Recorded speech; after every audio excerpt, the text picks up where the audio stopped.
2500 ఇస్తా అన్నాడు. ఇప్పుడు 11 నెలలు అవుతుంది. అది కూడా అప్పుడు ప్రభుత్వం రేవంత్ రెడ్డి గారు బాకీ ఉన్నాడని రాసి పెడదామా?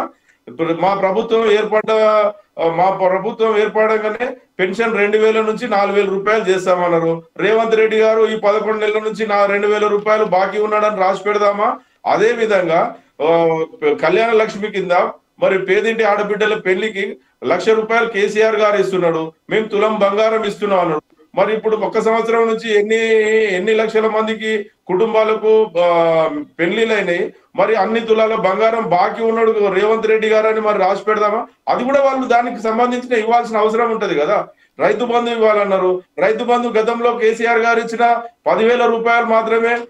కేసీఆర్ గారు భిక్షం ఎత్తున్నాడా? 10,000 రూపాయలు రైతులకు నేను 15,000 ఇస్తాడు. సంవత్సరం నుంచి ఇప్పుడు 3 సార్లు నేను ఇస్తాను. అవి ఇయ్యలేదు. మరి అవి ఇంత బాకీ ఉన్నాడని రాసి పెడదామా? రైతులకు ఏకకాలంలో 2,00,000 రూపాయలు రుణమాఫీ చేస్తామన్నాడు. మరి 1,00,000 రూపాయలు కొంతమందికి ఇవ్వలేదు. మరి అవి ఇప్పుడు మాకు బాకీ ఉన్నాడని రాసి పెడదామా? అది కూడా రాయాలి కదా. నీకు పర్సనల్ గా ప్రతిదీ ఇవ్వాలి అని అనుకున్నప్పుడు రేవంత్ రెడ్డి ప్రభుత్వం కూడా, కాంగ్రెస్ పార్టీ ప్రభుత్వం కూడా ఈ పేదలకు ఇంత అప్పు ఉందని చెప్పి ఆయన ఇచ్చే బుక్ లో రాసి పెడితే బాగుంటదేమో అని చెప్పేసి మా సలహా. ఇప్పుడు మీరు ఏమైతే కావాలనుకుంటున్నారో దాన్ని తీసుకోండి. మనకు కావాల్సింది ఎందుకు?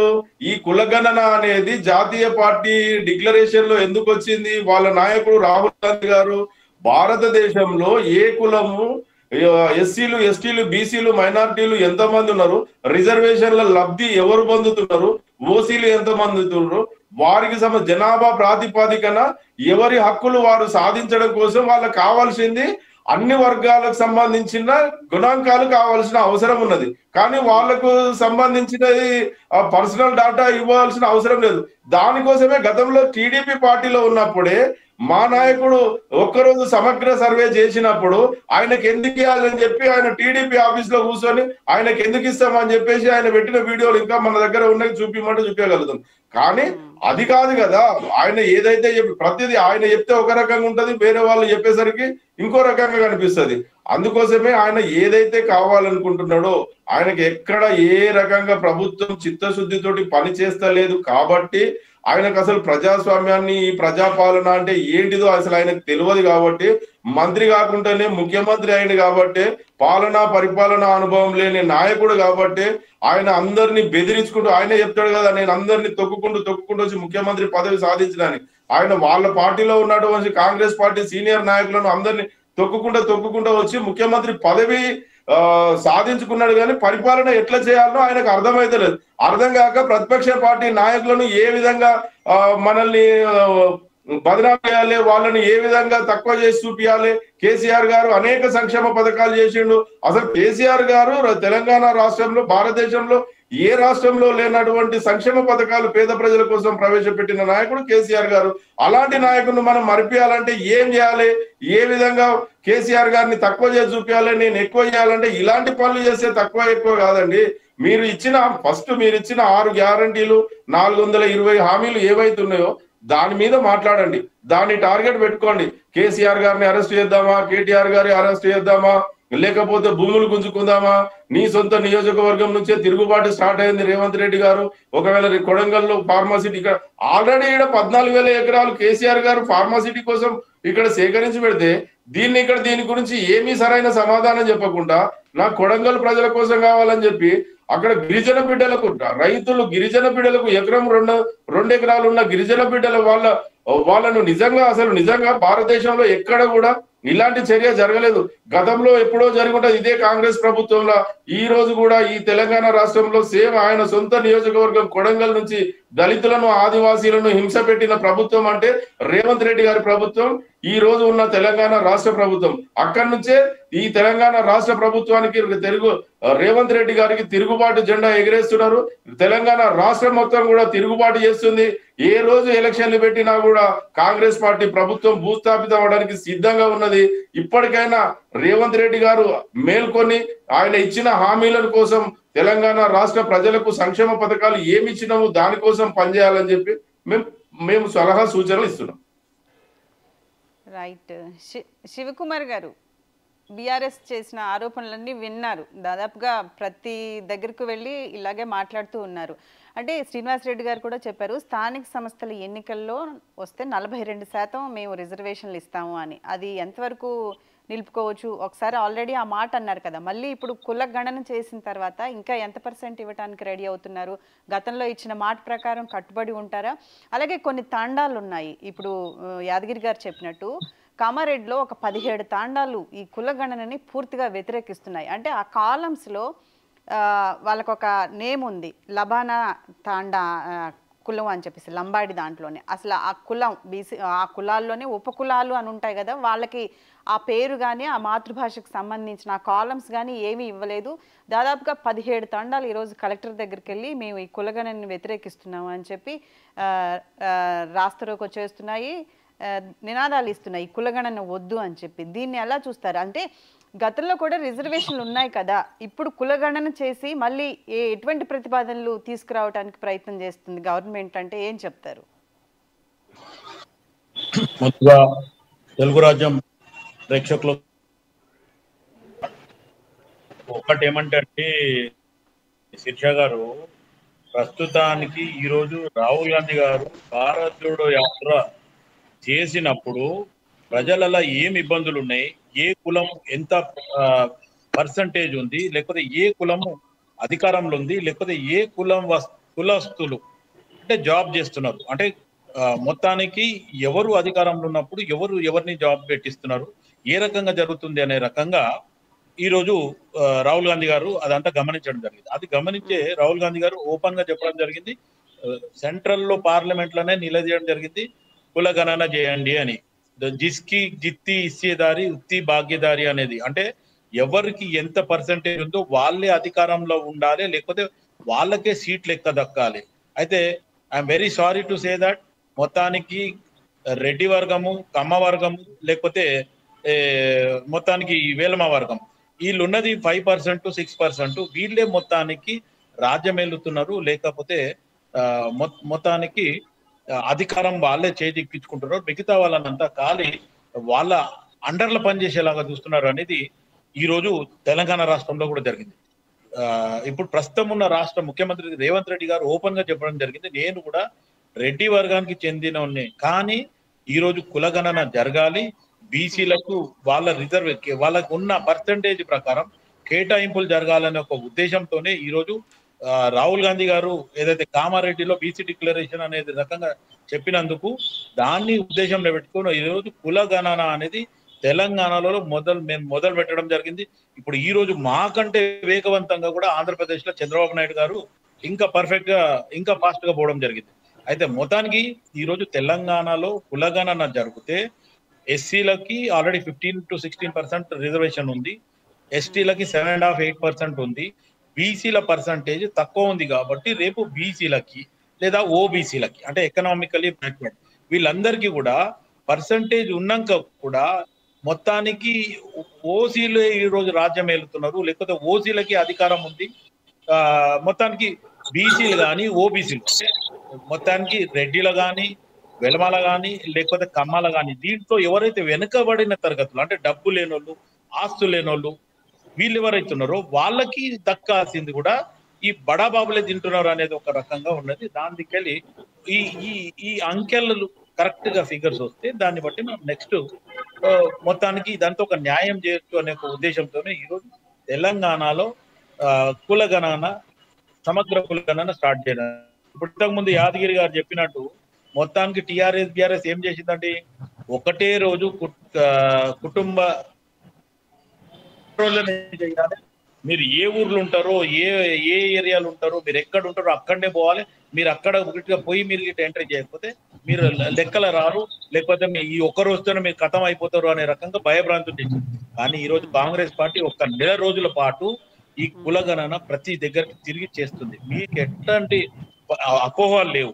పొన్నం ప్రభాకర్ గారు సిటీ ఇన్ఛార్జ్ మినిస్టర్ గా ఉండి ఆయన కూడా ఈ రోజు చెప్పడం జరిగింది, ముఖ్యమంత్రి గారు చెప్పడం జరిగింది. లేదు అనుకుంటే మిగతా ఇంకా మంత్రులు కూడా దీని మీద ఏదైతే డౌట్స్ ఉన్నాయో అవన్నిటి కూడా క్లారిఫికేషన్ ఇవ్వడం జరిగింది. ఇప్పుడు ఉన్న పరిస్థితిలో ఇవి గనక జరిగితే రేపు మొత్తానికి ప్రజలలో రేపు జరగబోయే ఎలక్షన్స్ లో, రేపు రాబోయే ఎలక్షన్ లో వాళ్ళకున్న పర్సంటేజ్ ప్రకారం వాళ్ళకు సీట్లు కేటాయిస్తారు, లేకపోతే ఉద్యోగ అవకాశాలు ఉంటాయి. ఇప్పుడు మొన్న జరిగిన ఉద్యోగాలలో గ్రూప్ 1 కానీ లేకపోతే జరిగిన నియామకాలలో ఎస్సీ ఎస్టీ బీసీకి అన్యాయం జరిగింది అనేది మొత్తానికి ఆపోజిషన్ కానీ మా సొంత పార్టీ వాళ్ళు కూడా చెప్పడం జరిగింది. ఎందుకు ఈ కేటగరైజేషన్ కరెక్ట్ లేదు కాబట్టే వాళ్ళకి ఇప్పుడు మొత్తానికి ఎవరైతే ఓబీసీ అనుకున్న దాంట్లో కూడా ఎవరైతే ఎకనామికల్లీ బ్యాక్వర్డ్ ఉన్నారో వాళ్ళకి ఇమ్మంటే, ఏదైతే ఫార్వర్డ్ క్యాస్ట్ అనుకున్న వాళ్ళు కూడా వాళ్ళ పేరు చెప్పుకొని డిసిషన్ అంతా వేరే చేసి ఈరోజు ఎంబీబీఎస్ అడ్మిషన్ కానీ లేకపోతే మొత్తానికి ఏదైతే జాబ్స్ కానీ పర్సంటేజ్ ఆఫ్ మార్క్స్ కూడా మొత్తానికి ఇప్పుడు కాంగ్రెస్ పార్టీ చేసిన దాంట్లో కూడా మొన్న అపాయింట్మెంట్ చేసే దాంట్లో కూడా వ్యతిరేకం కూడా చెప్పడం జరిగింది 29వ జీవో లేదా 55 జీవో మీద కూడా. ఎందుకంటే 55 జీవోలా మొత్తానికి ఎవరైతే 76% ఉన్న వాళ్ళకేమో జాబ్స్ వస్తున్నాయి, అదే ఎస్సీ ఎస్టీ ఎవరైతే ఉన్నారో వాళ్ళకి 55 వచ్చినా రావట్లేదు. ఎందుకు రావట్లేదు అనే రకంగా కూడా ఫైండ్ అవుట్ జరిగింది. అది ఎందుకు మొత్తానికి వీళ్ళు కనుక పర్సంటేజ్ వస్తే వీళ్ళని తీసుకొచ్చి వాళ్ళ కేటగరైజేషన్ లో ఫిల్ చేస్తున్నారు. కానీ వాళ్ళు ఓపెన్ కోటాల మెజారిటీ వచ్చినప్పుడు, ఎక్కువ మార్క్స్ వచ్చినప్పుడు వాళ్ళకు ఓపెన్ కోటాలో ఇవ్వమని చెప్పేసి డిమాండ్ అక్కడ ఉన్న గ్రూప్స్ రాష్ట్రం వాళ్ళదందరూ. అయితే ఇటువంటి అన్నిటి కూడా కులగణన చేస్తే దీనివల్ల ఎవరు ఏంది అనేది, అంటే ఇక్కడ కులాలుగా విభజించడం అనేది కాదు, ఆల్రెడీ విభజన జరిగి ఉంది. ఎవరి క్యాస్ట్ వాళ్ళకు ఉంది, ఎవరి సబ్ క్యాస్ట్ వాళ్ళకు ఉంది. మొత్తానికి ఈ రోజు ప్రజలకి ఇదంతా ఇంకొకపోతే రేపు రాబోయే ఎలక్షన్ లో మటుకు ఖచ్చితంగా అయితే స్థానిక సంస్థలు కానీ కార్పొరేటర్ ఎలక్షన్స్ కానీ రేపు మళ్ళీ ఫ్యూచర్ లో రాబోయే జనరల్ ఎలక్షన్స్, ఎంపీ ఎలక్షన్స్ కానీ ఎమ్మెల్యే ఎలక్షన్స్ కి కానీ మొత్తానికి ఇదే కేటగరైజేషన్ ఫార్వర్డ్ అవుతుంది అనే రకంగా. ఇప్పుడు గతంలో కేసీఆర్ చేసిన కుటుంబ సమగ్ర సర్వే చేసిండ్రు, వాళ్ళకి ఎవరు చెప్పిండ్రు? హైకోర్టు మొట్టకాయలు వేస్తే అది తీసుకొని పక్కన పడేసిండ్రు. ఈరోజు దాని వల్ల ఎదుటి వాళ్ళది ఏమేమి ఉంది, ఎంత ఆస్తి ఉంది, ఏందనేది దాని మీద ఇది చేయడం జరిగింది. ఫోన్ ట్యాపింగ్ చేసి వాళ్ళనందరినీ కూడా భయభ్రాంతులు చేసి వాళ్ళ దగ్గర డబ్బులు వసూలు చేయడం జరిగింది. కానీ కాంగ్రెస్ పార్టీ ఈరోజు మార్పు కావాలి, కాంగ్రెస్ రావాలి, ప్రజాపాలన అనే రకంగా కాంగ్రెస్ పార్టీ ముందుకు పోతుంది. కాంగ్రెస్ పార్టీ ఇచ్చిన హామీలు కూడా ప్రజల్లో ఒక అపోహ ఉంది ఏంటంటే, ఈ ఏదైతే ఇప్పుడు బీసీ కులగణన కోసమే ఇది చేస్తున్నారు పర్టికులర్గా, అంటే ఏదైతే కింది వర్గాలు ఉన్నాయో వాళ్ళు కాస్త ఉన్నత వర్గంలో, అంటే ఆదాయపరంగా చూస్తే ఎవరైతే ఉన్నత స్థానంలో ఉన్నారో వాళ్ళకి ప్రభుత్వం నుంచి వచ్చే పథకాలు అందకుండా చేయటానికే ఈ సర్వే చేస్తున్నారని ఒక అపోహ కూడా ఉంది. ఏం చెప్తారు? గారు, పథకాలకు దీనికి ఏం సంబంధం లేదు. నన్ను కూడా నిన్న ఒక అతను అదే అడిగిండు. నేను ఇక్కడనే అమీర్పేట ఎల్లారెడ్డి కూడా ఉంటా, మా సిస్టర్ వచ్చి హ్యాండిక్యాప్, ఇవి రాపిస్తే మా చెల్లె హ్యాండిక్యాప్ వచ్చే పెన్షన్ పోతుందా అన్నట్టు. నేనన్నా చెల్లె హ్యాండిక్యాపా కాదా? అవును అన్నాడు. అవును అంటే మీ చెల్లెకి వచ్చే హ్యాండిక్యాప్ పెన్షన్ కనే వస్తుంది తప్ప ఇది మొత్తం మీరు వాళ్ళు రాసుకపోయిన దాంట్లో ఏదో కట్ అవుతుంది అనేది అపోహ, అదేం లేదు. వారు కాంగ్రెస్ పార్టీ అదైతే టీఆర్ఎస్ గతంలో 10 సంవత్సరాల రేషన్ కార్డు ఇవ్వలేదు. కానీ ఒక ఈటల రాజేందర్ అప్పుడు సివిల్ సప్లైస్ మినిస్టర్ ఉండు కాబట్టి ఆయన ఫోటో సివిల్ సప్లై మినిస్టర్ గా ఉంది కాబట్టి అవి తీసుకుపోయి చెత్తకుండీలో పడేసిండ్రు. ఈ రోజు కాంగ్రెస్ పార్టీ జనవరి నుంచి వైట్ రేషన్ కార్డు, సన్న బియ్యము, గతంలో మా కిరణ్ కుమార్ రెడ్డి గారు సీఎం ఉన్నప్పుడు ఎట్లయితే మొత్తానికి ఒక నెల సరుకులు ఎట్లయితే ఇస్తుండనో ఈరోజు కాంగ్రెస్ పార్టీ అదే దిశగా ఇవ్వడానికి జనవరి నుంచి స్టార్ట్ చేస్తామని చెప్పి ఇప్పుడున్న ప్రస్తుతం civil supplies minister Uttam Kumar Reddy గారు కూడా చెప్పడం జరిగింది. రేవంత్ రెడ్డి గారు ఎప్పటికప్పుడు ప్రజలకు ఏమైతే హామీ అధ్యక్షుడు మహేష్ కుమార్ గౌడ్ గారు మొత్తానికి మీరు ఎక్కడ మీటింగ్ పెట్టమన్నా సరే నేను అక్కడికి వస్తా, యాజ్ ఏ పార్టీ ప్రెసిడెంట్ గా పిసిసి అధ్యక్షుడిగా నేను వచ్చి మాట్లాడతా అని చెప్పడం, మా మధు యాష్కి గారు మాట్లాడడం, లేకపోతే మా దామోదర్ రాజనరసింహ గారు హెల్త్ మినిస్టర్ గా గతంలో మల్లన్న సాగర్ లో మీరేం చేసిండ్రు, ఈ రోజు మరి లగ్జర్ల గురించి మీరు మాట్లాడుతుంటారనేది ప్రశ్నించడం జరిగింది. మొత్తానికి అందరు కూడా మూకుమ్మడిగా మంత్రివర్గం కానీ లేకపోతే ముఖ్యమంత్రి గారు కానీ గతంలో టీఆర్ఎస్ బీఆర్ఎస్ చేసిన దాని మీద ఖచ్చితంగా ఎండగట్టడం ఖచ్చితంగా జరుగుతుంది. ఒకవేళ బీజేపీని కూడా మొత్తానికి ఏదైతే కులగణన చేయమని చెప్పి పార్లమెంట్ లో కూడా మా ఏదైతే ఇండియా కూటమి ఉందో ఖచ్చితంగా దాని మీద పోరాడుతుంది ఇప్పుడు. ఎందుకంటే బీజేపీ గతంలో ఫుల్ మెజారిటీ ఉండే వాళ్ళు ఏమనుకుంటే సాధించడం జరిగింది. కానీ ఇప్పుడున్న పరిస్థితుల్లో వాళ్ళకి అప్కే బార్ 400 పార్ అన్నారు, 400 పోయి 200 అయింది. వాళ్ళకి ఇప్పుడు మెజారిటీ ఫుల్ ఫ్లెజ్ గా గతంలో ఉన్నట్టు లేదు కాబట్టి ఇప్పుడు ఈసారి ఖచ్చితంగా ఇప్పుడు జరగబోయే దాంట్లో కులగణన కూడా రేపు సెంట్రల్ లో కూడా పార్లమెంట్ లో కూడా ఇది ఖచ్చితంగా పాస్ చేపిస్తాం.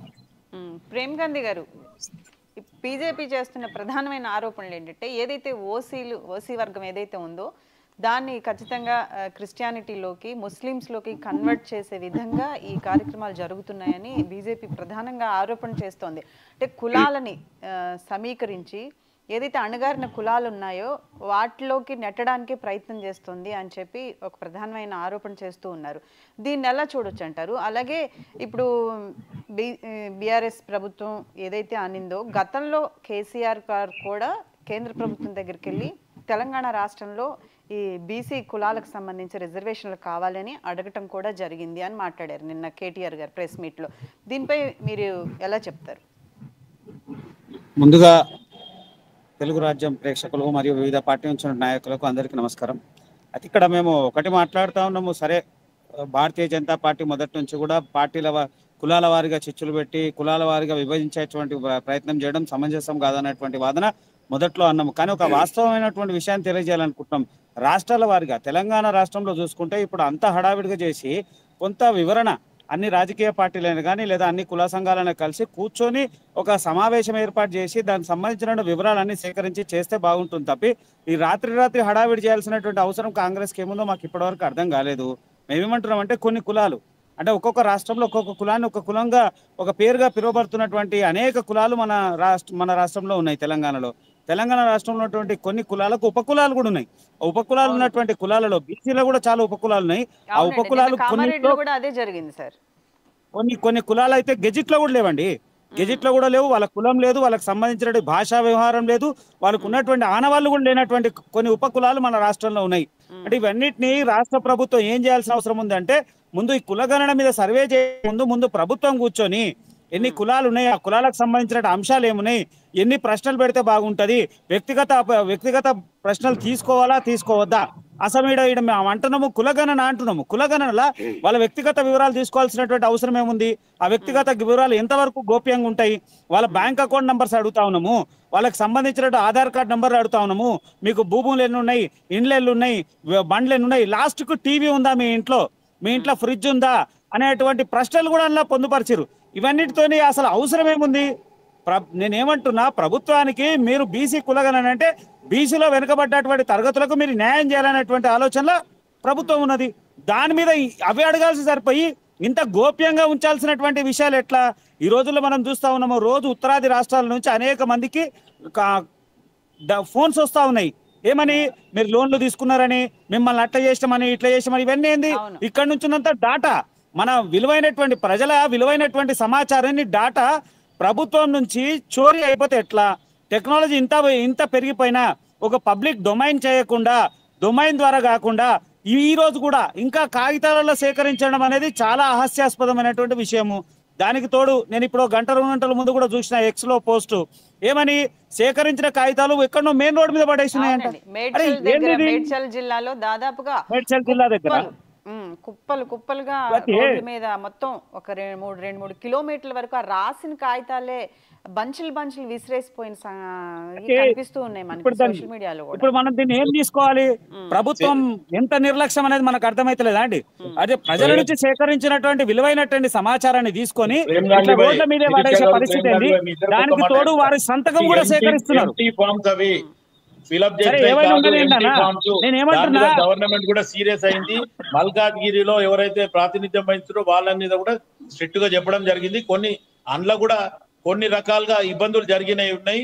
అది ఎవరైతే సర్వేకి పోయినారో వాళ్ళతో తప్పుదం జరిగింది అనేది కూడా ఈ రోజు ప్రభుత్వానికి వాళ్ళు నివేదిక ఇచ్చిండ్రు. వాళ్ళ మీద యాక్షన్ తీసుకొని వాళ్ళని పక్కకు జరపడం జరిగింది. ఎందుకంటే ప్రభుత్వం కంక్లూడ్ చేశాక మీరు మాట్లాడండి. నేను ఏమంటున్నా అంటే నిజంగా కూడా ప్రభుత్వం అని ఇంత పెద్ద ప్రభుత్వం నడిపిస్తున్నాము, ఇన్ని రకరకాల యొక్క ఇబ్బందులు ఆంక్షలు ఉంటాయి. కానీ ప్రభుత్వం ఎందుకు తొందరపడుతుంది? కొంచెం ప్రణాళికబద్ధంగా చేసేటువంటి క్రియని ఇంత తొందరగా చేయాల్సినటువంటి అవసరం ఏముంది? నిజంగా మీరు సంక్షేమం చేయాలనుకుంటే మీరు 6 గ్యారెంటీలు అమలు చేస్తే ప్రతి ఒక్కరికి మేలు జరుగుతుంది. అలాగే మీ 13 హామీలు పూర్తి చేస్తాయి. మీరు మేనిఫెస్టోలో పెట్టుకున్నటువంటి 420 హామీలు ఉన్నాయో అవి ప్రతి ఒక్కరికి కులాల వారిగా, మతాల వారిగా, సంస్కృతుల వారిగా అందరికి విభజించి పెట్టారు కదా మీరు సంక్షేమం కోసము. ఇవన్నీ ఇంప్లిమెంట్ చేస్తే సరిపోతుంది కదా. రాత్రి మీరు ఇది చేసేటువంటి వల్ల ఉపయోగం ఏముంది? ప్రజాధనం దుర్వినియోగం అవుతా ఉంది. ప్రజల యొక్క మానసిక వేదన. ఒకరికి మీరు సంతకం పెట్టమంటున్నారు, ఏమని ఈ వివరాలని మీరు ఇచ్చిరని సంతకం. నిజంగా కూడా జనాభా లెక్కల్లో ఆ రోజుల్లో కూడా ఎవరు సంతకాలు తీసుకోలే. ఇలా ప్రతి యజమాని దగ్గర ఇంటి దగ్గర సంతకం సేకరిస్తా ఉన్నారు. అయితే ఇవన్నీ ఎంతవరకు గోప్యంగా ఉంటాయి? ఈ డాటా ఎవరికైనా ఇయ్యరనే గ్యారెంటీ ఏముంది? గత ప్రభుత్వం చేసుకొని వాళ్ళ సొంత అవసరాలకు వాడుకుంది. మళ్ళీ రేపు కాంగ్రెస్ ప్రభుత్వం కూడా చేసి తన సొంత అవసరాలకో రాజకీయ అవసరాల కోసమో వాడుకుంటే అప్పుడు ప్రజల పరిస్థితి ఏం కావాలి? ప్రజలు నమ్మి కదా ఇస్తున్నది. గత ప్రభుత్వానికి నమ్మిచ్చిర్రు, ఒక్కటే రోజుల సర్వే అన్నారు. ఏమైందా సర్వే? ఎక్కడ పోయినాయి రిపోర్ట్లు? అప్పుడు బీసీల వారిగా రిపోర్ట్లు ఉన్నాయి కదా. బీసీలకు న్యాయం చేయాలనేటువంటి ముసుగులా మళ్ళా ఇంకొకటి ఒక పెద్దమైన బలమైనటువంటి ఇంకోటి ఏదో స్కామ్ జరగబోతుంది. అది వాళ్ళ రాజకీయ లబ్ధి కోసము కాంగ్రెస్ పార్టీ తన సొంత రాజకీయ లబ్ధి కోసం వాడే అవకాశం చాలా వరకు కనబడుతుంది. మేమేమంటున్నాము, నిజంగా కూడా మీరు నిర్మమాకంగా ఖచ్చితంగా ప్రజల పక్షాన చేసేటువంటి ఆలోచన ఉంటే ఇంత తొందరపడాల్సిన అవసరం లేకుంటుండే. కొంత సమయం తీసుకొని పూర్తిగా అయినా విలువైనటువంటి సమాచారం, కానీ మీ కులం ఏంది, ఎంతమంది ఉన్నారు కుటుంబంలో, ఏమన్నా లబ్ధి తీసుకుందా ప్రభుత్వం, అవి ఉంటే సరిపోతుంది కదా. వ్యక్తిగత వివరాలు ఎందుకు సేకరిస్తా ఉన్నారు? ఇంట్లో టీవీ ఉంటేంది లేకపోతే ఏంది, ఇంట్లో వాషింగ్ మిషన్ ఉంటేంది లేకపోతే ఏంది, ఎన్ని బండ్లు ఉంటేంది లేకపోతే, ఇవన్నీ ప్రభుత్వం దగ్గర లేవు ఆధారాలు? నవ్వుతారన్నా ఇవన్నీ? ఏంటంటే ప్రభుత్వం చేస్తున్నది చాలా అంటే చాలా ఈ బీసీ కులగణ అనేటువంటి ముసుగుల ఇంకేదో జరుగుతుందని పూర్తిగా ప్రజలకు అర్థమవుతా ఉంది. చాలా వరకు సహకరిస్తలేరు, ప్రభుత్వం పెట్టే ఇన్వెస్టిగేటర్లకు సహకరిస్తలేరు. వాళ్ళు పోయినప్పుడు సమాధానాలు చెప్తలేరు, ఇష్టం వచ్చినట్టు మాట్లాడుతున్నారు, వ్యతిరేకిస్తున్నారు ప్రజలు. ఇప్పటికైనా ప్రభుత్వం ఆలోచించి సరైనటువంటి ప్రణాళికతో చేస్తే పూర్తి విజయవంతం అవుతుందని మేము కోరుకుంటా ఉన్నాం. రైట్. యాదగిరి గారు, అంటే అసలు ప్రభుత్వం అనేది ఉద్యోగాలు ఇచ్చే ఒక సంస్థ, లేకపోతే అలాగే బలహీన వర్గాలు, పేదలు, దళితులు ఎవరైతే ఉన్నారో వీళ్ళకి ఉమ్మడిగా సహాయం చేయాలి, అంటే సంక్షేమ పథకాలు అందించాలి. సుప్రీంకోర్టు ఒక 50% రిజర్వేషన్లు కూడా ప్రకటించింది. అలాగే లేని వాళ్ళు కూడా ఉన్నారు, ఓసీల్లో ఉన్నారు, వివిధ రకాల క్యాస్టుల్లో ఉన్నారు, వాళ్ళకు కూడా ఒక 10% ఇచ్చింది. ఇప్పుడు ఈ కులగణన అనేది చాలామంది మేధావులు అనే ప్రశ్న ఏంటంటే, బీసీ % ఎక్కువ ఉంది కాబట్టి రాజకీయంగా బీసీలు అనేవాళ్ళు ఖచ్చితంగా పాలిటిక్స్లో పైకి రావడం కోసం ఈ ప్రాతిపదికన ఇంకొక కులగణన చేసి దానికి సంబంధించిన కేటగిరీలు నడుస్తున్నాయి అని మాట్లాడుతున్నారు. దీనికి ఏమనుకోవచ్చు మనం? అదేనండి, ఇప్పుడు కులగణన అనేది మళ్ళీ అదే చెప్తున్నాను, సమగ్ర కుటుంబ సర్వే చేస్తున్నారు. బీసీలు తెలంగాణ రాష్ట్రంలో 60% మంది ఉన్నారు అనేది లెక్క. ఇంకా సమగ్రంగా చేయడం వల్ల ఇంకా ఎక్కువ ఉన్నదా తక్కువ ఉన్నదా అనేది ఇప్పుడు ఓసీలు ఉన్నది ఎంత పర్సెంటో తెలుసు.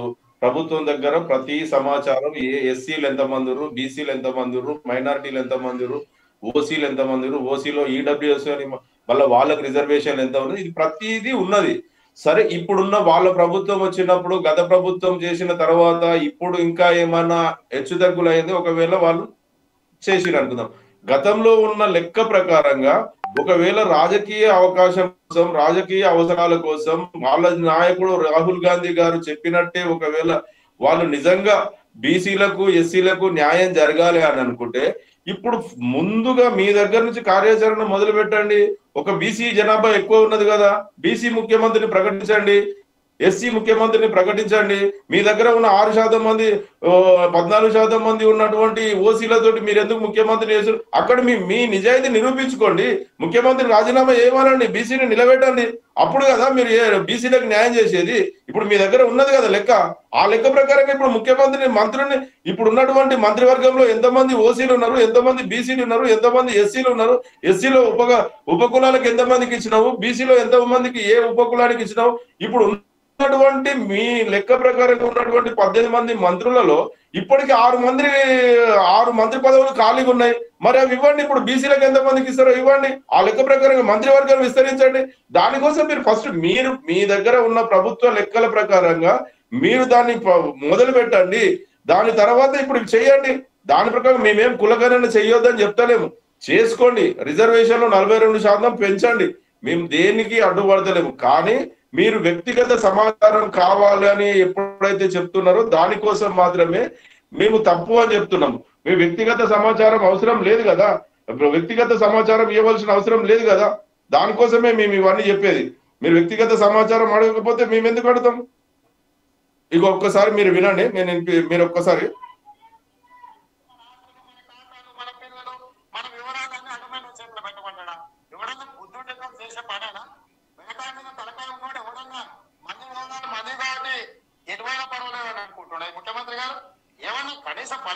జ్ఞానం ఉన్నాడు ఎవడని చేసే పనేనా? ఇట్లాంటి వివరాలు సేకరించమంటాడా? దాని మీద ఆయన ఏదో పెద్ద ఎగిరి దుంకి ఏదో చేస్తున్నా అన్నట్టు మాటలు. ఇప్పుడు దీనికి ఏం సమాధానం చెప్తారు? ముఖ్యమంత్రి గారు ఏం సమాధానం చెప్తారు? కాంగ్రెస్ పార్టీ నాయకులు ఏం సమాధానం చెప్తారు? పిసిసి ప్రెసిడెంట్ గారు ఏం సమాధానం చెప్తారు? ఇప్పుడు వ్యక్తిగత సమాచారం ఏమని ఎవరైనా ముఖ్యమంత్రి చెప్తారా? మెడకాయ మీద తలకాయ ఉన్న వాళ్ళు ఎవరైనా చెప్తారా? ఏ ముఖ్యమంత్రి అయినా ఇలా చెప్పొచ్చా అని చెప్పి గతంలో మీరు టీడీపీ పార్టీలో ఉన్నప్పుడు చెప్పిన మాట మీ ముఖ్యమంత్రి గారు. ఇప్పుడు అదే ముఖ్యమంత్రి గారు మరి మెడకాయ మీద తలకాయ ఉండి చెప్తున్నాడా? ఏం చెప్తున్నారు? ఆ ప్రభుత్వం ఏం చేస్తుందో ఒకసారి కాంగ్రెస్ పార్టీ నాయకులు చెప్పాల్సిన అవసరం ఈ తెలంగాణ ప్రజలకు ఉన్నది. వాళ్ళతో చెప్పించుకోవాల్సిన అవసరం ఉంది. మీరు కులగణన చేయండి, సమగ్ర కుల సర్వే చేయండి, మీ దగ్గర ఉన్న లెక్కల ప్రకారంగా ఇప్పుడు రిజర్వేషన్లు అమలు చేయండి. మీరు ఏది చేయకుండా మేము ఏదో చేస్తున్నాం అని చెప్పి సంచలనాల కోసం మీరు చేయడం అనేది ఇది కరెక్ట్ కాదు. అందుకోసమే మేము మా పార్టీ తరఫున మేము వ్యతిరేకిస్తలేం. కానీ మీరు ఏదైతే హామీలు ఇచ్చారో ఫస్ట్ దాని మీద మీరు కట్టుబడి ఉండండి. మీరు ఏదో చెప్తున్నారు కదా మేము మా ప్రభుత్వం వచ్చింది అని చెప్పేసి మేము కూడా ప్రతిదానికి అడ్డుపడతలేము. మా ప్రభుత్వం నిజంగా చెప్పాలంటే మీరు 5 సంవత్సరాలు పరిపాలించండి, కానీ మీరు ఇచ్చిన హామీలు నిలబెట్టుకోండి. మీకు చెయ్యడం చేత కాదని చెప్పేసి ప్రజలు ఖచ్చితంగా నిర్ణయించుకున్నారు. మీకు ఎప్పుడు బుద్ధి చెప్పి మిమ్మల్ని ఇంటికి పంపాలనో సిద్ధంగా ఉన్నారు. ప్రజలు ఎప్పుడెప్పుడు అని ఎదురు చూస్తున్నారు. కానీ మీరు ఇచ్చిన హామీలు నిలబెట్టుకొని కనీసం వాళ్ళ మనసులో మీరు ఇప్పటికన్నా ఒక మంచి స్థానాన్ని పొందాలని చెప్పి చెప్తున్నాం. రైట్. శివకుమార్ గారు, ఫైనల్ గా కంక్లూజన్ ఇవ్వండి. 6 గ్యారెంటీలని పక్కదోరి పట్టించడానికే ఈ కులగణన తీసుకొచ్చింది ఇప్పుడు తెలంగాణ గవర్నమెంట్ అని ప్రతిపక్షాలు ఆరోపిస్తున్నాయి. శీర్ష గారు, ప్రతిపక్షాలు డే 1 నుంచి తెలంగాణ రాష్ట్రం కాంగ్రెస్ పార్టీ అధికారంలోకి వచ్చినప్పటి నుండి ఇదే టిఆర్ఎస్ బిఆర్ఎస్ ఒక పని చేయమనండి, లేకపోతే యాదగిరి గారికి చెప్పండి అలా కేటీఆర్ ని పక్కన జరిపేసి యాదగిరి గారికి వర్కింగ్ ప్రెసిడెంట్ ఇవ్వమని చెప్పండి. ఎందుకంటే ఎందుకు ఈ మాట మాట్లాడుతున్నా అంటే కనీసం యాదగిరి అని అంటుండు 5 సంవత్సరాలు మీరు ప్రభుత్వం ప్రజలు ఎన్నుకుంటూ 5 సంవత్సరాలు మీరు పాలించండి అంటుండు. నేను ఇదే కేటీఆర్ కి హరీష్ రావుకి చెప్తున్నాం, యాదగిరికి ఉన్న ఇంగిత జ్ఞానం కూడా మీకు లేదా? నెలలో కూల కొట్టేస్తామంటారు, 3 నెలల్లో కూల కొట్టేస్తామంటారు. మొత్తానికి మీరు ప్రభుత్వంకి ప్రతి దగ్గర అడ్డుపడుతున్నారు.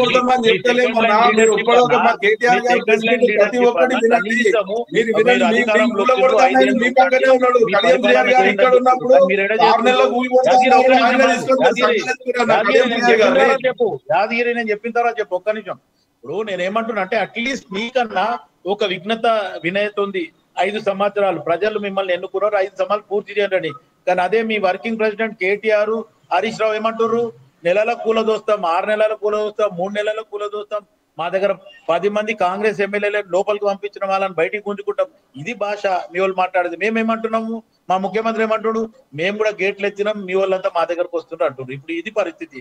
మొత్తానికి మీ కేటీఆర్ కి కానీ హరీష్ రావుకి కానీ మీ టిఆర్ఎస్ బిఆర్ఎస్ లో ఒకటే చెప్తున్నా, మీరు ప్రజల తరఫున ఉండాలనుకుంటే కాంగ్రెస్ పార్టీ ఇచ్చిన మీరు ప్రజా పోరాటంలో ఉండి ప్రజాక్షేత్రంలో ఉండి ఖచ్చితంగా మీరు ఈ హామీలు మీరు ఇచ్చిండ్రు, ఇది ఫుల్ఫిల్ చేయండి అని మీరు ఆ దిశగా మీరు ఉద్యమం చేయండి. కానీ పార్టీని కూలగొస్తా మంత్రి బాగాలేడు లేకపోతే ఆడు బాగాలేడు. నిన్న కూడా కేటీఆర్ గారు నిన్న కూడా సంగారెడ్డిలో వాళ్ళ గిరిజనులను పరామర్శించినప్పుడు ప్రెస్ మీట్ లో చెప్పిన మాటలు ఒకసారి మీరు మళ్ళీ చూడండి. మీ ప్రభుత్వం 5 సంవత్సరాలు పరిపాలించండి, మీరు చేసే తప్పులు ప్రజలు గమనిస్తారు. మీరు తప్పులు చేసే తెలిస్తేనే కదా మళ్ళీ మమ్మల్ని ఎన్నుకున్నది. మీ తప్పులు ప్రజలకు తెలియాలని చెప్తున్నాయి కదా. నాకు చెప్తున్నావు శివన్న, నువ్వు ఎన్ని సంవత్సరాల నుంచి కాంగ్రెస్ పార్టీలో పనిచేస్తున్నావు? శివన్న, ఎన్ని సంవత్సరాల నుంచి పార్టీలో పనిచేస్తున్నావు? నువ్వు ఒక బీసీ బిడ్డవే కదా, నీకు ఏ పదవి వచ్చింది? నువ్వు గతంలో రాజశేఖర రెడ్డి ముఖ్యమంత్రి ఉన్నప్పుడు కూడా పనిచేసినావు కదా, కోట్ల విజయభాస్కర్ రెడ్డి ఉన్నప్పటి నుంచి పనిచేస్తున్నావు కదా, ఇప్పుడు రేవంత్ రెడ్డి గారి ఉన్నప్పుడు కూడా ఆయన నీకంటే జూనియర్ గా కొత్తగా కాంగ్రెస్ పార్టీలో వచ్చినా కూడా ఆయనకున్న తెలివితేటలతోటో డబ్బుతోటో ఆయన ముఖ్యమంత్రి పదవి వచ్చింది కదా. మరి నీకేం వచ్చింది చెప్పన్నా? నువ్వు బీసీ బిడ్డవు కదా, నీకు ఏ నామినేటెడ్ పోస్ట్ వచ్చిందో ఇప్పుడు సంవత్సర కాలం దగ్గరికి వస్తుంది కదా. మరి నువ్వు అది తెలుసుకో అన్న. ఫస్ట్ ఎక్కడ నీకు బీసీలకు న్యాయం జరిగిందని నీ దగ్గర నుంచే మొదలు పెట్టాను. ఫస్ట్ నువ్వు ఇన్ని సంవత్సరాల నుంచి 82 నుంచి 85 నుంచి నువ్వు కాంగ్రెస్ పార్టీ కార్యకర్తగా చెప్పుకుంటావు. మరి ఈ రోజు 2024 సంవత్సరం అవుతుంది. ఇప్పుడు వచ్చిన రేవంత్ రెడ్డి ప్రభుత్వం తెలంగాణ వచ్చిన తర్వాత కాంగ్రెస్ ప్రభుత్వం ఏర్పడిన తర్వాత 11 నెలలు కావస్తుంది. నీకు ఏ నామినేటెడ్ ఫస్ట్ పదవి ఇచ్చిరు? మీరు బీసీ బిడ్డనే కదా, ఓసీ బిడ్డ కాదు కదా. మరి మీకు ఎందుకు ఇవ్వలేకపోతుంది? మీ దగ్గర నుంచి మొదలు పెట్టండి అన్నా. నేను కూడా ఎస్సీ బిడ్డనే, బీసీ కాదు, టెన్షన్ ఏం పడకు. అసలు ఎస్టీ ఓకే, సంతోషం నా సోదరునివి. మరి నీకేమొచ్చిందో చెప్పు. మీ దగ్గర నువ్వు ఇన్ని సంవత్సరాల నుంచి సీనియర్ కార్యకర్త కదా, చెప్పండి, మీరు చెప్పండి శివన్న. మీరు ఎక్కడ ఉందో ఒకసారి ఆలోచన చేయండి. మీరు కాంగ్రెస్ పార్టీలో న్యాయం, బడుగు బలహీన వర్గాలకు న్యాయం జరగదు. నిన్న మహారాష్ట్రలో ఎక్కడ ఎలక్షన్లలో వెళ్ళినప్పుడు మన డిప్యూటీ సీఎం గారు తెలంగాణ రాష్ట్ర మన అంటున్నా నేను బీఆర్ఎస్ పార్టీ అయినా తెలంగాణ రాష్ట్రానికి ఉప ముఖ్యమంత్రి కాబట్టి ఆయనను గౌరవించుకుంటూ దళిత బిడ్డ తెలంగాణ రాష్ట్రానికి ఉప ముఖ్యమంత్రి గారు మీ జాతీయ నాయకుడు రాహుల్ గాంధీ గారిని నమస్తే పెట్టి చెయ్యి అందిస్తే పక్కనికి చేయించాడు, కానీ ఈయన కనీసం ముట్టుకోలేదు. ఒక్కసారి చూడండి మీరు. అది దళితుల మీద ఎంత ప్రేమ ఉందో, బడుగు బలహీన వర్గాల మీద మీ రాహుల్ గాంధీ గారికి ఎంత ప్రేమ ఉందో, రేవంత్ రెడ్డి గారికి ఎంత ప్రేమ ఉందో ఒకసారి చెప్పండి. యాదగిరిగుట్ట లక్ష్మీ నరసింహస్వామి దగ్గర బ్రహ్మోత్సవాలకు పోయినప్పుడు 3 మంత్రులకు పీడలు వేసినప్పుడు బట్టి విక్రమార్క గారిని కింద కూర్చోబెట్టారు. కోమటిరెడ్డి వెంకటరెడ్డి గారు, పొంగులేటి శ్రీనివాసరెడ్డి గారు పీడల మీద కూర్చురు. మీకు ఎక్కడ న్యాయం ఉందన్న? బీసీలకు ఒకవేళ మీరేమన్నా గౌరవిస్తారా అన్న? ఎస్సీలను గౌరవిస్తారా మీ పార్టీ? చెప్పండి మీరే. ఇప్పుడు మీ పార్టీలో ఎస్సీ, ఎస్టీ, బీసీ మైనార్టీలకు ఎక్కడ అవకాశం లేదు. ఈ రోజు లగచర్ల జరిగేది కూడా దళిత గిరిజన బిడ్డలది. గిరిజన ఓట్లతోటి గుంజుకొని గిరిజన ఓట్లతోటి ముఖ్యమంత్రి అయిన ఆ రోజు ఆ దళిత బిడ్డలు, ఆ గిరిజన బిడ్డలు కొడంగల్లో ఓట్లేస్తేనే ఈ తెలంగాణ రాష్ట్రానికి ముఖ్యమంత్రి అయినరు. అదే విధంగా మా ప్రభుత్వం ఉన్నప్పుడు దళితులకు, గిరిజనులకు, పోడు భూములకు పట్టాల్సిన చరిత్ర కేసీఆర్ గారి ప్రభుత్వాన్ని. మీ మంత్రి శ్రీలక్క గారు వాళ్ళ తల్లిదండ్రులకు కూడా పోడు భూములకు పట్టాలిచ్చిన చరిత్ర కేసీఆర్ గారి ప్రభుత్వాన్ని. మీరు ఉన్న ఎకరం యాదగిరి ఎవరి కోసం? భూమి కోసం, ముక్తి కోసం అని, భూమి కోసం, ముక్తి కోసం, విముక్తి కోసం అని పోరాటం చేసినప్పుడు ఈ పోరాటాలలో ఉన్నటువంటి ఈ దళిత గిరిజన బిడ్డల భూమిని ఒక్క ఎకరం అరెకరం ఉన్నటువంటి గిరిజన బిడ్డల భూమి లాక్కుంటున్నాడు. రేవంత్ రెడ్డికి రెడ్డి వర్గంలో ఉన్నటువంటి అనేక వందల ఎకరాలు ఉన్న దగ్గర పోయి తీసుకోమని చెప్పండి. ఇక్కడ 14,000 ఎకరాలు భూసేకరణ చేస్తే ఇది వదిలిపెట్టి అక్కడ ఉన్నటువంటి గిరిజనుల భూములను గుంజుకోవాల్సిన అవసరం ఏముంది? తన అల్లుని కోసము తన అల్లుని ఫార్మా కంపెనీ కోసం ఆయన నియోజకవర్గం గిరిజనులు పనంగా వాళ్ళ పానాలను పనంగా పెడుతున్నటువంటి నాయకుడిని మీరు ఏ విధంగా గౌరవిస్తారన్నా? ఒకసారి తెలంగాణ సమాజం గౌరవిస్తుంది, మొత్తం కళ్ళారా చూస్తుంది తెలంగాణ సమాజం మొత్తం. అసలు మీరు ఒక్కసారి ఏదో పార్టీ కోసమో లేకపోతే మీరు డిబేట్ లో మాట్లాడుతున్నామనో మేము కాంగ్రెస్ పార్టీలో పనిచేస్తున్నామో అని చెప్పో మీరు మాట్లాడకండి. నిజంగా ఒక్కసారి గుండె మీద చేసుకొని తెలంగాణ రాష్ట్ర ప్రభుత్వం కేసీఆర్ గారు ముఖ్యమంత్రిగా ఉన్నప్పుడు ఈ తెలంగాణ రాష్ట్ర ప్రజలకు ఎన్ని సంక్షేమ పథకాలు వచ్చినాయి, మేనిఫెస్టోలో పెట్టిన పథకాలు ఎన్ని, కళ్యాణ లక్ష్మి కానీ అనేక సంక్షేమ పథకాలు ఎన్ని నిలబెట్టుకురో గుండె మీద చేసుకొని నిజం చెప్పండి. దళిత బడుగు బలహీన వర్గాల కోసం ఏ విధమైన కార్యాచరణ చేస్తుండో ముఖ్యమంత్రి, వాళ్ళ జీవితాలను ఏ విధంగా నట్టేయడం ఉంచుతుండో ఒకసారి దాని గురించి ఆలోచన చేయండి అన్న. ఒక్క నిమిషం ఆగు, నన్ను చెప్పండి. ఈ రోజు బట్టి విక్రమార్క గురించి మాట్లాడుతున్నావు. ఈ రోజు గతంలో మీ ముఖ్యమంత్రి కేసీఆర్ ఉన్న ఇల్లుని ఈ రోజు బట్టి విక్రమార్కకి ఇవ్వడం జరిగింది. ఏ ప్రోగ్రాంలు అయినా అది ఒక్కసారి మీరు అన్నట్టు యాదగిరి గుట్టలో ఒక్కసారి జరిగింది. ఆ కుర్చీ దగ్గర ఏదో ప్రాబ్లం అయింది, కొంచెం కిందికి మీద ఉన్న దాన్ని మీరు భూతత్వంలో పెట్టి చూపించి దాన్ని ఇబ్బంది చేశారని ఆయన ఒక పొజిషన్ లోనే ఉన్నాడు. ఆయన చేతుల మీదనే అనౌన్స్ చేస్తుండు. ముఖ్యమంత్రి గారు ఆయన వెంబడి పెట్టుకునే ప్రోగ్రామ్ చేస్తుండు. ఒక్కటి గుర్తుపెట్టుకోండి, ఈ రోజు అటు దామోదర్ రాజనరసింహ గారిని కానీ లేకపోతే బట్టి విక్రమార్క గారిని ఇద్దరిట్లో ఎవరినో ఒకళ్ళని పక్కన పెట్టుకుని పనిచేస్తుండే. ఎందుకంటే ప్రజలలో చెడు ప్రచారం చేస్తుండనే ఒక ఉద్దేశం ముఖ్యమంత్రి రేవంత్ రెడ్డి గారికి అర్థమయ్యే ఇటు ఏదైతే దామోదర్ రాజనరసింహ ఆరోగ్య శాఖ మంత్రి లేదంటే ఉప ముఖ్యమంత్రి ఫైనాన్స్ మినిస్టర్ వీళ్ళిద్దరిని దగ్గర పెట్టుకొని పనిచేయడం జరుగుతుంది. ఎక్కడ కూడా ఎవరిని వదులుతలేడు. మొత్తానికి నేను రెడ్డి సామాజిక వర్గానికి చెందినా సరే నేను బీసీ కులగణన దగ్గరుండి చేపిస్తున్నాను. మీరు ఇప్పుడు ఇంతకుముందు ప్రేమ్ గాంధీ కూడా ఏదో చెప్పి ఆయన వెళ్ళిపోయిండు. కానీ ఈరోజు మనకంటే ఎక్కువ ఫాస్ట్ గా ఆంధ్రప్రదేశ్ లో 1 man కమిషన్ వేసేసి ఇమీడియట్ గా డిక్లేర్ చేసేసిండు. ఈ రోజు రేవంత్ రెడ్డి గారిని మీద కూడా అదే ఒత్తిడి వస్తేనే ఆయన కూడా చేయడం జరిగింది. ఎందుకంటే ఆర్ కృష్ణయ్య పోయి కంప్లైంట్ చేసిండు. ఏమని? హైకోర్టులో ఇది రేపు కులగణన చేసినాక కూడా ఇది చెల్లదు అని చెప్పి పక్క మహారాష్ట్రలో ఇంకా ఏదో రాష్ట్రంలో చెల్లలేదు అని చెప్పి పక్కన తీసుకున్నారు. అందుకే ఈ రోజు అఫీషియల్ కమిషన్ కూడా ఒకటి వేయడం జరిగింది. రేపు జరిగిన కులగణనకి ఎక్కడ కూడా మళ్ళీ అబాలిష్ కాకుండా ఈ రోజు సమతులంగా. ఇప్పుడు ఇంకోటి కులగణనకి ఎవరినైతే చైర్మన్ చేసిండ్రో ఆయన నిరంజన్ గారు అని, నాకంటే వయసులో పెద్దోడు, గతంలో ఒక బీసీ బిడ్డ, ఆయన కూడా పార్టీకి అంకిత భావంతో పనిచేసిండు. ఆయన కూడా పీజీఆర్ శిష్యుడే, నేను కూడా పీజీఆర్ శిష్యుడే, పీజీఆర్ ఫాలోవర్. శిష్యుడు అంటే నేను కూడా పీజీఆర్ ఫాలోడే. ఇప్పుడు కాదు, గతంలో నుంచి ఉన్నాం. రాజకీయం నాకు కూడా తెలుసు. నేను దగ్గర పార్టీలో ఉన్నా. కానీ ఏమైతుంది అంటే ఎవడొచ్చినా బ్యాక్డోర్ పాలిటిక్స్. మనం పార్టీకి పనిచేస్తున్నాం అంకిత భావంతో, ఈ రోజు లేకపోయినా రేపు పార్టీ గుర్తు చేస్తుంది అనేది ఒక ఆలోచన తప్ప వేరే రకంగా కాదు. పార్టీ పిలిచి ఇస్తుంది. ఇప్పుడు మొన్న చూడు మా పార్టీలో అటు బల్మూర్ వెంకట్ కి కానీ లేకపోతే అనిల్ కుమార్ యాదవ్ కి ఒకరిని రాజ్యసభ చేసింది, ఒకరిని ఎమ్మెల్సీగా చేసింది. అంటే మొత్తానికి కాంగ్రెస్ పార్టీలో యువకులకు కానీ లేకపోతే బీసీలకు కానీ లేకపోతే ఎస్సీ ఎస్టీలకు కానీ ఒక ప్రాధాన్యత ఇస్తుంది. మొత్తానికి కేటగిరైజేషన్ ప్రకారంగా ఏదైతే రిజర్వేషన్ ప్రాతిపదికగా ఉందో అది చేసిండ్రు.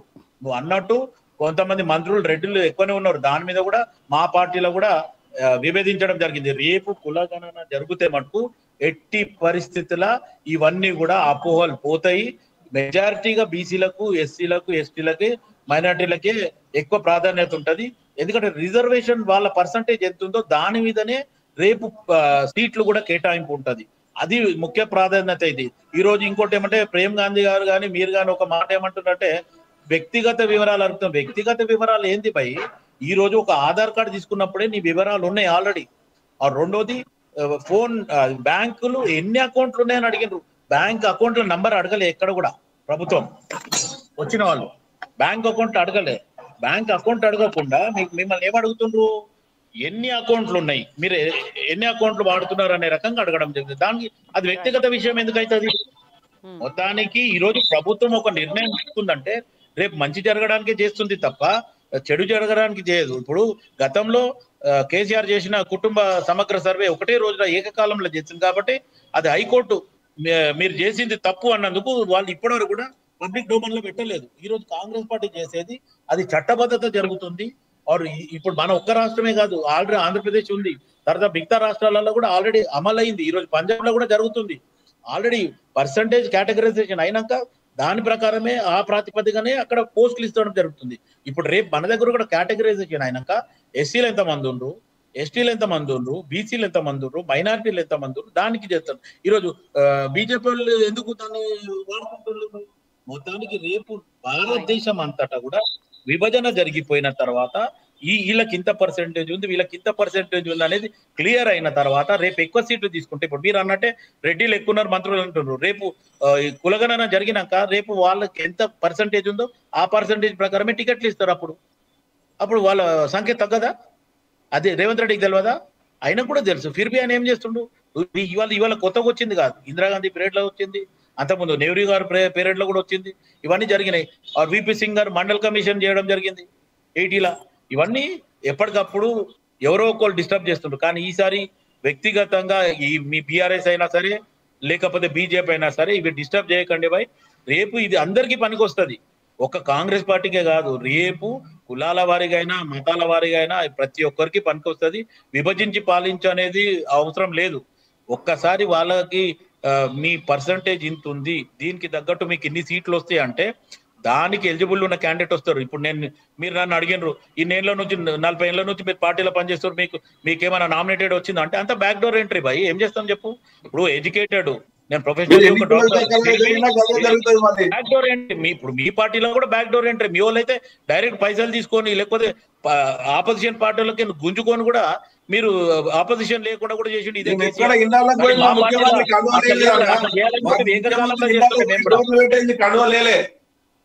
మా ముఖ్యమంత్రిగా ఎమ్మెల్యేల ఇళ్లలో పోయి డోర్లు పెట్టి కండువలు వేసుకొని పార్టీలో జాయిన్ చేసుకోలే. మీ ముఖ్యమంత్రి తన హోదాను మర్చిపోయి వాళ్ళ ఇళ్లలో పోయి కండువలు వేసాడు. ఏం లేదు. మేము సామాన్య కార్యకర్తలను కూడా ఎమ్మెల్యేలను చేసిన చరిత్ర కేసీఆర్ గారిది. బాల్క సుమన్ గారు ఒక విద్యార్థి నాయకుడు, మన గ్యాదర్ కిషోర్ గారు విద్యార్థి నాయకుడు, వీళ్ళకు ఎమ్మెల్యేలను చేసిండు, ఎంపీలను చేసిండు, మా ముఖ్యమంత్రి గారు, మా నాయకుడు, మా కేసీఆర్ గారు. మీరు ఎవరు చేసిండు? మీరు చెప్పండి. ఉద్యమం అయిపోయిన తర్వాత వ్యక్తిగతంగా ఉద్యమం అయిపోయిన తర్వాత టిఆర్ఎస్ కి క్యాండిడేట్లు లేరు. అందుకే వీళ్ళందరికీ ఎవరికి పడతాలో కొత్తోళ్ళకి ఎమ్మెల్యేని ఇచ్చిండ్రు, కాదంటలేం. కానీ ఈ రోజు వాళ్ళు ఎప్పుడైతే ఫస్ట్ టైం ఎమ్మెల్యే చేసినప్పుడు వాళ్ళు నామినేషన్ ఫైల్ చేసినప్పుడు వాళ్ళ ఎంత ఆస్తులు ఉన్నాయి, ఇప్పుడు ఎంత ఆస్తులు ఉన్నాయి ఒక్కసారి లెక్క చేయి. మొత్తానికి టిఆర్ఎస్ మొత్తానికి దోచుకుంది, తెలంగాణ మొత్తం అప్పుల రాష్ట్రం చేసి పడేసింది. ఈ రోజు 1,50,000 రూపాయలు ఒక్కరి తలకాయ మీద అప్పు. ఈ రోజు ఏ స్కీమ్ తీసుకున్నా 3 లక్షల రూపాయలు. కేసీఆర్ ఉన్నప్పుడు ఓపెన్ గా చెప్పడం జరిగింది, 30% తీసుకుడు 10 లక్షల అంటే 3 లక్షల రూపాయలు తీసుకున్నట్టే కదా. కేసీఆర్ ఓపెన్ గా డిక్లేర్ చేసింది. శివన్న, ఇప్పుడు మీరు ఎస్సీ అంటున్నారు, మీకు దళిత బంధు మీరు ఏమైనా అప్లై చేసుకున్నారా? మీకు తెలిసిన వాళ్ళు ఎవరైనా 30% ఇచ్చిన వాళ్ళు ఉన్నారా? మీరు చెప్పండి. ఇప్పుడు మీరు అంటున్నారు ఇప్పుడు కులాల ప్రాతిపదికన అన్ని కులాల అన్న, ఒక్క నిమిషము, ఒకటి లాస్ట్ మన క్వశ్చన్. పింకు చొక్కాల వాళ్ళకే ఇస్తామన్నారు, పింకు చొక్కాల వాళ్ళకే ఇచ్చిండ్రు, కాంగ్రెస్ వాళ్ళకి ఇయ్యలేదు, బీజేపీ వాళ్ళకి ఇయ్యలేదు. ఇచ్చిన దగ్గర మటుకు మీ కార్పొరేటర్ నుంచి ఎమ్మెల్యే మంత్రి అందరు కూడా తీసుకున్నది స్వయాన కేసీఆర్ చెప్పిండు. అప్పట్లో నేను చెప్పడం కాదు ఈ మాట. కేసీఆర్ నోటీస్కి వచ్చింది అంటే అది మామూలు మాట కాదు. ఒక్కసారి అది అర్థం చేసుకో. అంటే వ్యక్తిగతంగా ఎవరు తీసుకున్నారు. ఇప్పుడు ఇంకోటి ఫామ్ హౌస్ కల్చర్ ఎవరు తీసుకొచ్చారు? మరి ఈ టిఆర్ఎస్ బిఆర్ఎస్ వచ్చినాకనే ఒక కార్పొరేటర్ నుంచి మంత్రి ముఖ్యమంత్రి దాకా ఫామ్ హౌస్ కల్చర్ తీసుకొచ్చిండ్రు. ఏడుగానే వచ్చింది ఫామ్ హౌస్ కల్చర్? ఈ రోజు రేవంత్ రెడ్డి అట్లా మన ఫామ్ హౌస్ కల్చర్ ఉందా? ఇదే జన్వాడకు పంపిస్తే జన్వాడ డ్రోన్ ఎగరేసిండు అని చెప్పి ఇదే రేవంత్ రెడ్డిని జైలు పంపించాడు ఇదే కేటీఆర్. ఇప్పుడు ఈ రోజు ముందే నేను జైలు పోతా, నేను ఫిట్ అయి యోగా చేస్తా అంటుంది. కేవీపీ రామచంద్రరావు గారికి లేదా అన్న, వివేక్ వెంకటస్వామికి లేదా అన్న, కోమటిరెడ్డి బ్రదర్స్ లేదా అన్న? ఇప్పుడు మీరున్న మీ నాయకులు ఈ రోజు కేసీఆర్ కేటీఆర్ గారు ఉన్నదని చెప్తున్నారు కదా. రాజకీయంలో యాదగిరి గారు, శివకుమార్ గారు, ప్రేమ్ గాంధీ గారు, థ్యాంక్ యూ అండి. Thank you. ఈ రోజు డిబేట్ లో పాల్గొన్నందుకు థ్యాంక్ యూ సో మచ్. నమస్తే. కులగణన అనేది మన ప్రజాస్వామ్యంలో ప్రభుత్వం ఏర్పాటు చేసింది కాబట్టి ఖచ్చితంగా ప్రజలంతా దీనికి సహకరించి ఆ కార్యక్రమాన్ని విజయవంతం చేయవలసిందిగా కోరుతున్నాం. Thank you. చూస్తూనే ఉండండి.